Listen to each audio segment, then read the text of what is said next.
नमस्कार दोस्तों, मैं डॉक्टर स्वप्निल सागर जैन निरामय होम्योपैथी के अपने इस यूट्यूब चैनल पर आप सभी का बहुत बहुत स्वागत करता हूं। दोस्तों, आज हम बात करेंगे डायबिटीज यानी कि मधुमेह के बारे में। तो मैं आपको बताऊंगा कि डायबिटीज क्या है, ये कितने प्रकार की होती है, इसके क्या क्या सिम्टम्स होते हैं और किन होम्योपैथिक दवाओं से हम डायबिटीज को पूरी तरह से कंट्रोल कर सकते हैं। तो इस वीडियो में बने रहिए अंत तक मेरे साथ, और अगर अभी तक आपने मेरा चैनल सब्सक्राइब नहीं किया है तो मेरे चैनल को सब्सक्राइब जरूर करें। दोस्तों, आज के भागदौड़ भरे जीवन में जिस बीमारी के कारण हमारे शरीर को सबसे ज्यादा खतरा है वो है डायबिटीज यानी कि मधुमेह। बहुत सारे लोग मधुमेह यानी कि डायबिटीज को धीमी मौत भी कहते हैं, और इसका कारण यह है कि जिन लोगों में डायबिटीज डेवलप हो जाती है उनके पूरे शरीर में धीरे धीरे ये फैलने लगती है और बहुत सारे ऑर्गन्स को डैमेज करके बहुत सारी नई नई बीमारियां उनके शरीर में प्रोड्यूस करने लगती है। जैसे कि ये किडनी को खराब करती है, लीवर को खराब कर देती है, हमारी आंखों को खराब कर देती है, पैरों में खराबी आने लगती है जिसके कारण पैरों में दर्द होने लगता है, आंखों में डायबिटिक रेटिनोपैथी डेवलप होने लगती है। इसी कारण डायबिटीज को कंट्रोल में रखना बहुत जरूरी है। डायबिटीज का उचित ट्रीटमेंट करना दोस्तों बहुत ज्यादा जरूरी है। तो दोस्तों, डायबिटीज आखिर है क्या? हमारी बॉडी में पैंक्रियास से एक इंसुलिन हार्मोन सीक्रेट होता है जो हमारी बॉडी में ग्लूकोज का मेटाबॉलिज्म करता है, यानी कि ग्लूकोज का डाइजेशन करता है, और उसके कारण हमें एनर्जी मिलती है। जब भी कभी हमारी बॉडी में ऐसा होता है कि इंसुलिन का सीक्रेशन या तो होता नहीं है या फिर पूरी तरह से वो ग्लूकोज को डाइजेस्ट नहीं कर पाता है, तब उस कंडीशन में हमारी ब्लड में शुगर का लेवल जो है यानी कि ग्लूकोज का जो लेवल है वो बढ़ने लगता है, और उस कंडीशन को डायबिटीज कहा जाता है। सामान्यतः दोस्तों, डायबिटीज जो होती है वो चार प्रकार की होती है: type 1 diabetes, type 2 diabetes, gestational diabetes और अदर स्पेसिफिक कॉजेज के कारण होने वाली डायबिटीज। टाइप 1 जो डायबिटीज होती है दोस्तों, उसमें किसी जेनेटिक इफेक्ट के कारण हमारी बॉडी में जो पैंक्रियास होता है उसके अंदर इंसुलिन का फॉर्मेशन ही नहीं होता है और उससे इंसुलिन का सीक्रेशन नहीं होता है, जिसके कारण जन्मजात हमारी बॉडी में शुगर का जो लेवल है वो बढ़ता है, और उस कंडीशन को टाइप 1 डायबिटीज कहा जाता है। टाइप 2 डायबिटीज हमारी अनियंत्रित जीवन शैली के कारण उत्पन्न होती है, हमारे अनियंत्रित खान पान के कारण उत्पन्न होती है, और इसमें हमारी बॉडी में इंसुलिन के लिए एक रेजिस्टेंस डेवलप होने लगता है, जिसके कारण इंसुलिन ग्लूकोज को डाइजेस्ट नहीं कर पाता है और ब्लड में ग्लूकोज का लेवल जो है वो बढ़ने लगता है। तो दोस्तों, हम अपनी जीवन शैली में परिवर्तन करके टाइप 2 डायबिटीज मेलाइटस को पूरी तरह से कंट्रोल कर सकते हैं। इसके अलावा गैस्ट्रेशनल डायबिटीज दोस्तों प्रेग्नेंट महिलाओं में होती है। सामान्यतः जितनी भी महिलाओं में प्रेगनेंसी होती है उनमें 2 से लेकर 10% तक महिलाओं में गैस्ट्रेशनल डायबिटीज देखी जाती है। और इसके अलावा और भी बहुत सारे छोटे छोटे कारण होते हैं जिनके कारण बॉडी में डायबिटीज डेवलप होती है, उनको अदर स्पेसिफिक कॉजेज के कारण होने वाली डायबिटीज में लिया जाता है। दोस्तों, डायबिटीज के पेशेंट्स को सबसे ज्यादा जो खतरा होता है, जो सबसे ज्यादा मौत यानी कि सबसे ज्यादा डेथ जिन पेशेंट्स की होती है वो हार्ट अटैक के कारण होती है। तो डायबिटीज के जो पेशेंट्स होते हैं उनमें हार्ट अटैक का खतरा सामान्य व्यक्ति से 50 गुना ज्यादा बढ़ जाता है, क्योंकि उनकी जो आर्टरीज होती हैं वो धीरे धीरे डायबिटीज के कारण उनमें टेंशन डेवलप होने लगता है और उसके कारण उन्हें हार्ट अटैक आ जाता है। इसके अलावा हमारी आंखों पर भी डायबिटीज का बहुत ज्यादा प्रभाव पड़ता है और आंखों का रेटिना खराब होने लगता है, जिसे डायबिटिक रेटिनोपैथी कहा जाता है। अब हम बात करते हैं डायबिटीज के लक्षणों के बारे में, यानी कि इसके सिम्टम्स के बारे में, कि किन सिम्टम्स से हमें पता चल सकता है कि व्यक्ति के शरीर में शुगर का जो लेवल है वो बढ़ रहा है। तो इसके सबसे जो प्रमुख सिम्टम्स हैं वो है बार बार पेशाब लगना, यानी कि बार बार यूरिन जाना।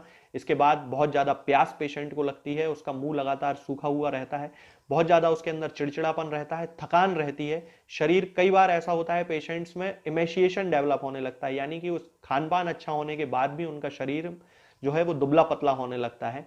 इसके अलावा बहुत सारे लोगों में नींद ना आना, आंखों की रोशनी कम होते चले जाना, किसी भी जख्म का देर से भरना, और उनके शरीर में छोटे छोटे फोड़े फुंसियां होते रहना, और हाथों में, पैरों में और गुप्तांगों में खुजली वाले जख्म हो जाना, ये सारे डायबिटीज के सिम्टम्स होते हैं। चलिए दोस्तों, अब मैं आपको बताता हूं कि हम टाइप 2 डायबिटीज को कंट्रोल करने के लिए किन होम्योपैथिक दवाओं का इस्तेमाल कर सकते हैं। दोस्तों, होम्योपैथिक दवाइयों का टाइप 2 डायबिटीज के केसेस में बहुत अच्छा रोल देखा जाता है और शुगर के लेवल्स को कंट्रोल करने में बहुत आसानी होती है। तो इसमें सबसे पहली जो मेडिसिन आती है दोस्तों वो है सिफेलेंड्रा इंडिका। ये एक बहुत अच्छी मेडिसिन है दोस्तों। हमें इसका मदर टिंचर यूज करना है और इसके मदर टिंचर की 15-15 बूंद दिन में 3 बार आधे कप या 1 कप पानी में मिलाकर पेशेंट्स को देना है। इसके जो पेशेंट्स होते हैं उनमें डायबिटीज के सारे सिम्टम्स देखने को मिलते हैं, जैसे कि बार बार बाथरूम जाना, बार बार यूरिन की इच्छा होना, प्यास बहुत ज्यादा लगना, चक्कर आना और घबराहट होना। इसके बाद अगली मेडिसिन आती है दोस्तों साइजीजियम जम्बोलेनम। ब्रिटिश मेडिकल जर्नल में एक रिसर्च प्रकाशित हुआ कुछ समय पहले, उसमें यह बताया गया है कि साइजीजियम जम्बोलेनम का जो लोग यूज करते हैं डायबिटीज के केसेस में, उनका ब्लड शुगर लेवल बहुत हद तक कंट्रोल में रहता है। हमें इसका मदर टिंचर यूज करना है। इसके मदर टिंचर की 15 बूंद दिन में 3 बार आधे कप या 1 कप पानी में मिलाकर पेशेंट्स को देना चाहिए। इसके बाद तीसरी मेडिसिन आती है दोस्तों एब्रोमा अगोस्टा। एब्रोमा अगस्टा का भी मदर टिंचर हमें यूज करना है और इसकी 15-15 बूंद दिन में 3 बार आधे कप या 1 कप पानी में मिलाकर पेशेंट्स को देना चाहिए। इसके जो पेशेंट्स होते हैं उनके मुंह में बहुत ज्यादा कड़वापन रहता है, मुंह बार बार सूखता है, उन्हें प्यास बहुत ज्यादा लगती है और बार बार उन्हें बाथरूम के लिए जाना पड़ता है, उनके यूरिन की स्पेसिफिक ग्रेविटी बढ़ जाती है। तब उस कंडीशन में हम एब्रोमा एगोस्टा का यूज कर सकते हैं। इसके बाद अगली मेडिसिन आती है दोस्तों जिम्नेमा सिल्वेस्टर। इसके जो पेशेंट्स होते हैं उनमें इमेसिएशन होने लगता है, वजन कम होने लगता है, इरिटेबिलिटी डेवलप होने लगती है, चिड़चिड़ापन आने लगता है। तब उस कंडीशन में हमें जिम्नेमा सिल्वेस्टर का मदर टिंचर 15-15 बूंद दिन में 3 बार आधे कप या 1 कप पानी में मिलाकर पेशेंट्स को देना चाहिए। इसके बाद एक और मदर टिंचर आता है दोस्तों जिसे कहते हैं हेलोनियास डायोएका। इस मदर टिंचर का भी 15-15 बूंद दिन में 3 बार आधे कप या 1 कप पानी में मिलाकर पेशेंट्स को देना चाहिए।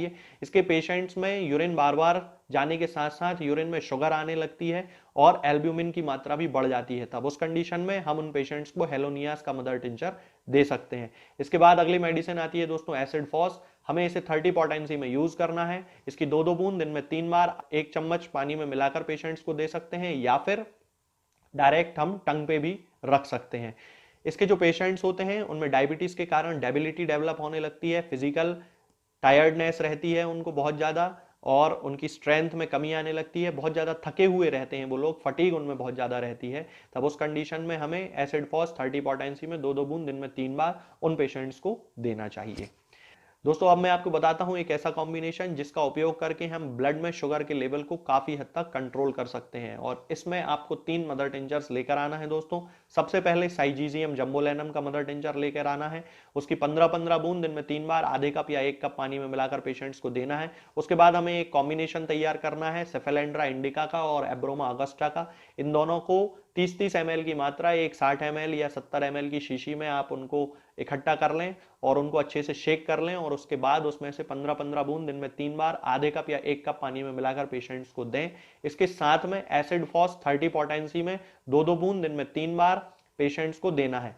इन चारों मेडिसिन के यूज से हम पेशेंट्स में डायबिटीज के यानी कि ब्लड में शुगर के लेवल को बहुत हद तक कंट्रोल कर सकते हैं और कई मामलों में डायबिटीज यदि शुरुआती अवस्था में है तो उसे पूरी तरह से ठीक भी किया जा सकता है। तो दोस्तों आज के लिए फिलहाल इतना ही। आगे के वीडियोस में हम बात करेंगे कुछ और नई बीमारियों और उनकी होम्योपैथिक दवाओं के बारे में। तब तक के लिए जय हिंद, जय भारत।